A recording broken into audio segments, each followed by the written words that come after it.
Hello বন্ধুরা, তোমরা সবাই কেমন আছো? আশা করি সবাই ভালো আছো আর সুস্থ আছো। আজকে একটা নতুন ভিডিওতে তোমাদের সবাইকে স্বাগত। আর আজকের ভিডিওটি হচ্ছে আমি যাচ্ছি দীঘা। কলকাতা থেকে দীঘা মাত্র ৪৫ টাকায়। কিভাবে যাবেন, কি করে যাবেন, কত টাকা খরচা, সমস্ত তথ্য থাকছে আমার এই ভিডিওতে। তো চলো। আর এটা হচ্ছে দীঘা যাওয়া, দীঘায় থাকা, দীঘায় গিয়ে কী দেখবো, কি খাবো, কোথায় থাকবো। দীঘায় তো চলে আসলাম, কিন্তু থাকবোটা কোথায়? আমি তো রুম বুক করে আসিনি। এখানে এসে দীঘায় রুম পাবো তো? রুমের রেট কত? সেই সমস্ত বিস্তারিত তথ্য নিয়ে আমি চলে এসেছি ভ্রমণ সঙ্গী। দেখতেই পাচ্ছ, দীঘা থেকে তোমাদের সবাইকে স্বাগত। তো চলো দেখতে থাকো আর সঙ্গে থাকো। মধ্যবিত্ত বাঙালিদের পকেটের কথা মাথায় রেখে সামান্য খরচে অল্প বাজেটের দীঘা ট্যুর প্ল্যান নিয়ে চলে এসেছি। গরিবের গোয়া আমাদের পশ্চিমবাংলার দীঘা, যেখানে মাত্র 1 থেকে 2 হাজার টাকায় পকেটে থাকলে অনায়াসে ঘুরে আসা যায় এই সমুদ্র সৈকতের অসাধারণ সৌন্দর্য রূপ দেখা, যেখানে আজ আমি এসেছি। প্রতিটি বাঙালির মনের আশা যে এত গরম, দীঘা যাব, কী করে যাব, পকেটে নেই টাকা। মা, পাড়ার সবাই দীঘা যাচ্ছে, বাবা দীঘা চলো গরমে ঘুরে আসি, হে বন্ধু চ দীঘা থেকে, এত গরম পড়েছে চ দীঘা থেকে ঘুরে আসি। প্রচুর কথা শুনতে হয় প্রতিদিন দীঘা যাওয়া নিয়ে, প্রচুর কথা। তো বন্ধুরা, এখন বাজে রাত্রি 10টা 25। আর আমি এই মুহূর্তে আমাদের নবদ্বীপ স্টেশনে বসে আছি, দাঁড়িয়ে আছি।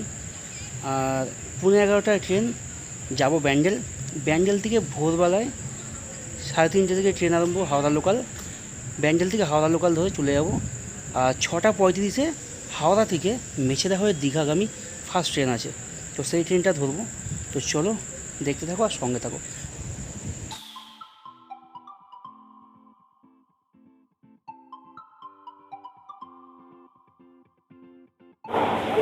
তো বন্ধুরা দেখতে পাচ্ছ, গুড মর্নিং বন্ধুরা। এখন বাজে সকাল 4:45। এখন আমি চলে এসেছি হাওড়া স্টেশন।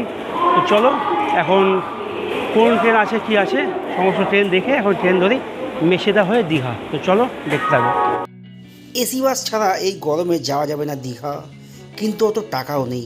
তাই প্রতিদিন সকাল 6:45 নাগাদ হাওড়া থেকে ছাড়ে দীঘা লোকাল 45 টাকা টিকিটের ভাড়ায়। অবশ্যই হলদিয়া লোকাল ঢুকে গেছে আমাদের সামনে। তো ট্রেনে ওঠার পালা।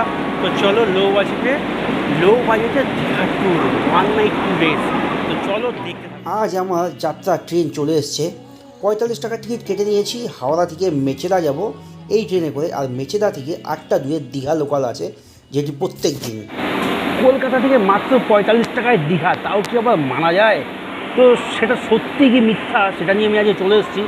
তো আমি এখন মেছেদা লোকালে উঠে পড়েছি। আর হ্যাঁ, সত্যি মাত্র 45 টাকায় দীঘা। কেন বাসে যাবে তোমরা 200 টাকা, 300 টাকা, 400 টাকা, 500 টাকা ভাড়া দিয়ে? মাত্র 45 টাকায় 3 ঘন্টায় পৌঁছে যান দীঘা। সেই ট্রেন জার্নিটা আমি আজকে চলে এসেছি। তো চলো হাওড়া থেকে মেছেদা, মেছেদা থেকে দীঘা ভাড়া।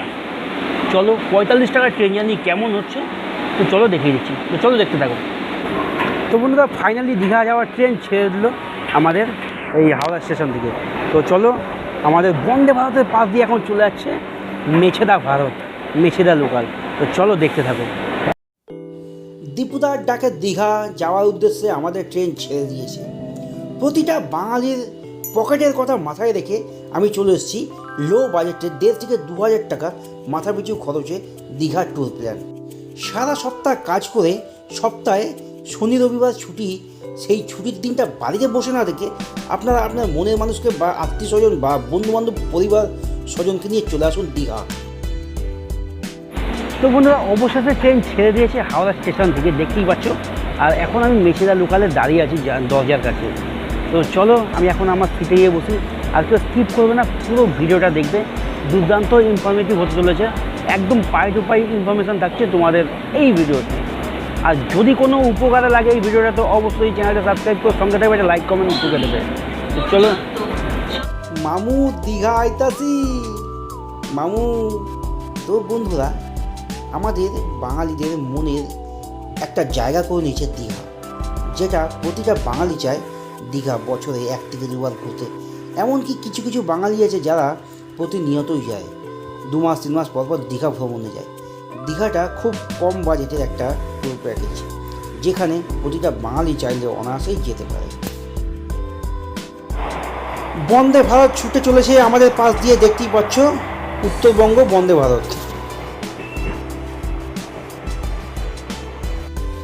ট্রেনে আনমনে বসে শুধু চিন্তা করছি কখন গিয়ে সমুদ্রে স্নান করব, সমুদ্রে একটু লাফালাফি করব।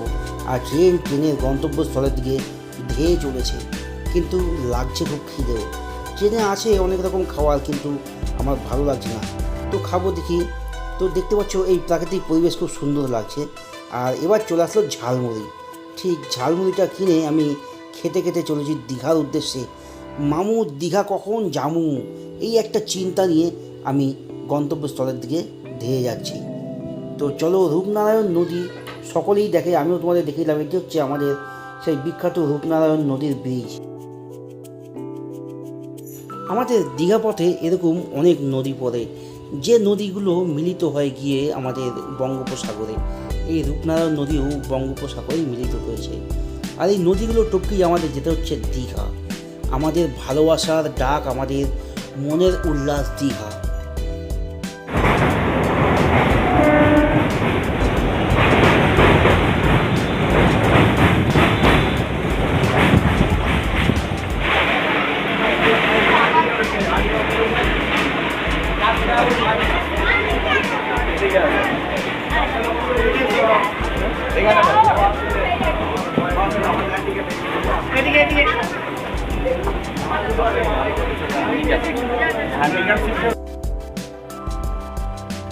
পাঁশকুড়া জংশন স্টেশন থেকে প্রচুর দীঘা যাওয়ার প্যাসেঞ্জার উঠলো, পর্যটক উঠলো, যারা এখন এই ট্রেনে যাচ্ছেন দীঘা।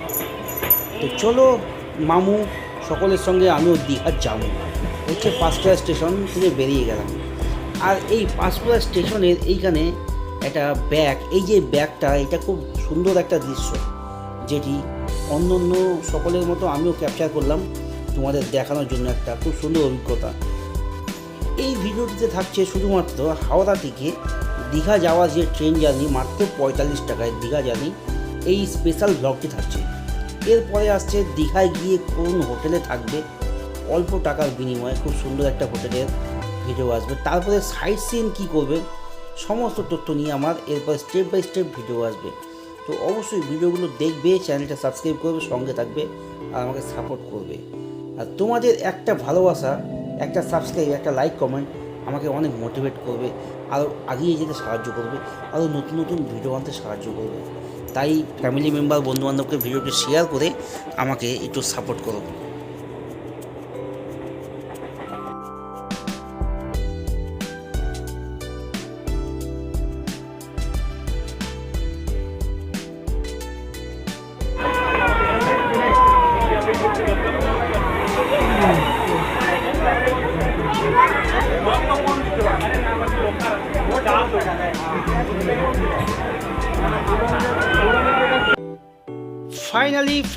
ফাইনালি দীঘা স্টেশনে আমরা প্রবেশ করে গেছি। দেখতেই পাচ্ছ সকলে নামার জন্য ব্যস্ত হয়ে পড়েছে।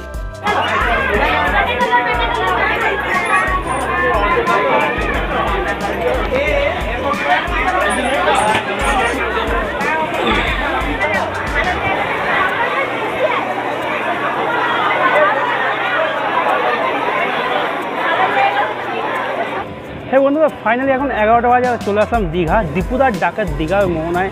তো চলো, এখন আমি স্টেশন থেকে বাইরে যাচ্ছি। বাইরে গিয়ে কোথায় কী করবো সমস্ত কিছু থাকছে আমার এই ভিডিওতে, সমস্ত ইনফরমেশান থাকছে। তো চলো দেখতে থাকো।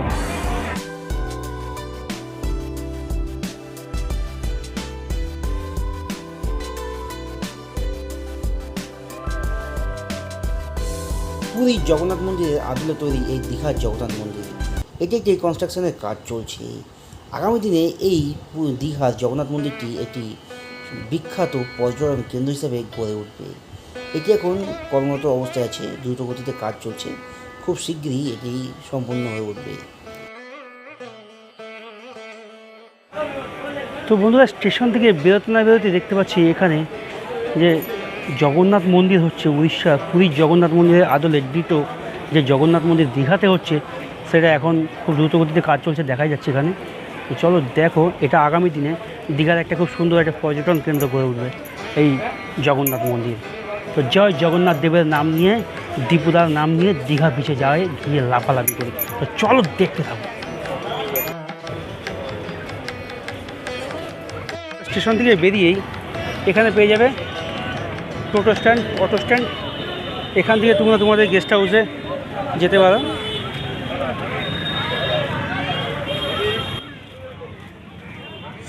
বন্ধুরা, তোমরা যারা দীঘা আসবে তারা একটা কথা মাথায় রাখবে, এই যে অটো স্ট্যান্ড টোটো স্ট্যান্ড দেখতে পাচ্ছ, এদের কথায় তোমরা হোটেল নেবে না।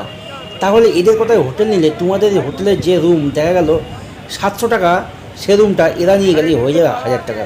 কারণ এদের কমিশন থাকে প্রত্যেকটা যেটা রুম করে দেবে সেই হোটেল মালিক, এদের হোটেল কর্তৃপক্ষ, এদের একটা কমিশন দিতে হয়। আর তুমি যদি ডাইরেক্ট সেই হোটেলে চলে যাও তাহলে সেই কমিশনটা তোমার লাগবে না, কম বাজেটে হয়ে যাবে। স্টেশনের স্ট্যান্ডে তো প্রচুর অটো টোটো আছে এবং তোমরা চাইলে বাইরে এসে মেন রাস্তা থেকেও ধরতে পারো। যদি মনে হয় তোমাদের ক টাকা কম ভাড়ায়, ক টাকা কম খরচায় করবে, তাহলে অবশ্যই বাইরে এসেও তোমরা যেতে পারো, কারণ বাইরে থেকে একটু কমে গাড়ি পাওয়া যাবে। তো অবশ্যই চলো দেখতে থাকো।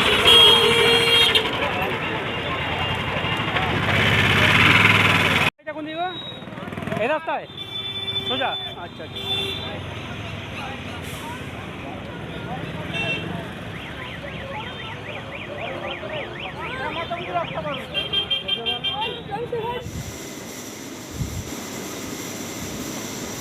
এখানে একটা আয়না আছে, এখানে ড্রয়ার আছে, টিভি আছে, টেবিল আছে, একটা বোর্ড আছে, এখানে এসি আছে, উপরে ভেতরে জিনিসপত্র রাখার আছে, ওইখানে তাক আছে জিনিসপত্র রাখার, এ আছে টয়লেট। চলো টয়লেটটা একবার দেখে নিই। টয়লেট আছে, এখানে বেসিন আছে, এখানে জামা কাপড় টাওয়াল রাখার এ আছে, শাওয়ার আছে, খারাপ না, মোটামুটি 500 টাকায় রুম নিউ দীঘায়। তো বন্ধুরা, ফাইনালি ভিডিওটা আমি এখানেই শেষ করছি। আর যদি তোমাদের ভালো লাগে একটা লাইক করে দিও, চ্যানেলটা সাবস্ক্রাইব করে দিও, আর লাইক কমেন্ট শেয়ার করে দিও। গুড নাইট বন্ধুরা, সবাই ভালো থাকবা, সুস্থ থাকবা আর সাবধানে থাকবা। বাই।